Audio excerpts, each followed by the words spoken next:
Okay, so I just got this a few days ago. It was dirt cheap. It was 35 bucks. It didn't run, and just a little here's my experience.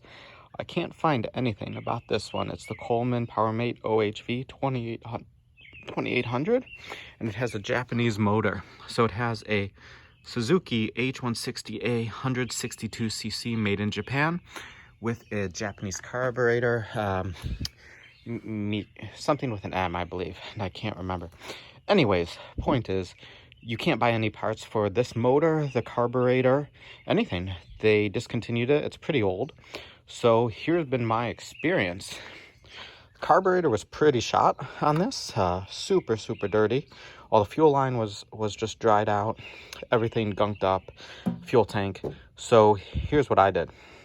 Replaced all the fuel line. I marked the shutoff valve here because I'm not exactly sure. I know Chinese, but this doesn't correspond to what I would know and what I would think. Even though Japanese and Chinese, they share a lot of characters.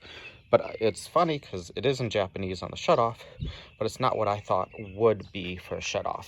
Maybe because it's old, not sure. Anyways, more important, moving on to the carburetor. So you can't buy the parts, you can't buy a rebuild kit. I had a terrible time getting it clean.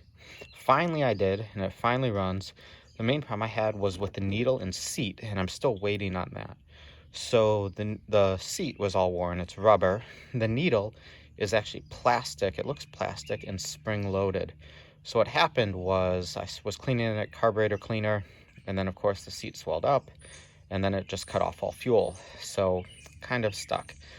I measured the inlet tube. I actually bought a Briggs seat and needle set. Hopefully just going to use the seat, reuse the needle from here, and then hopefully it's fine. If not, that's why I have this. So on the shutoff valve, right now it's shut off, but if I put it to here, it delivers enough fuel where it doesn't overflow the bowl. If I put it on the on position, then it overflows the bowl all the time. But one thing I am going to do too, I'm going to run a propane conversion kit on it. So I forget which one it was. It's either this one or this one. It's open into the carb.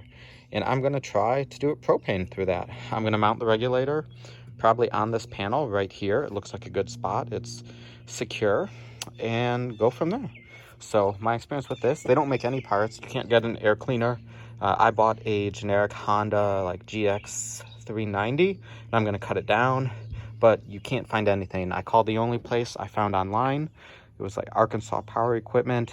They just said it's discontinued, so there's absolutely nothing available. But this motor is extremely well built, just super quality. You can feel it when I took the recoil off to put a new rope in. Just the assembly, the plating, this wasn't loved. The rust isn't that bad. So that's been my experience. Hope that helps someone if they have the PowerMate OHV 2800 or the Suzuki motor, and go from there.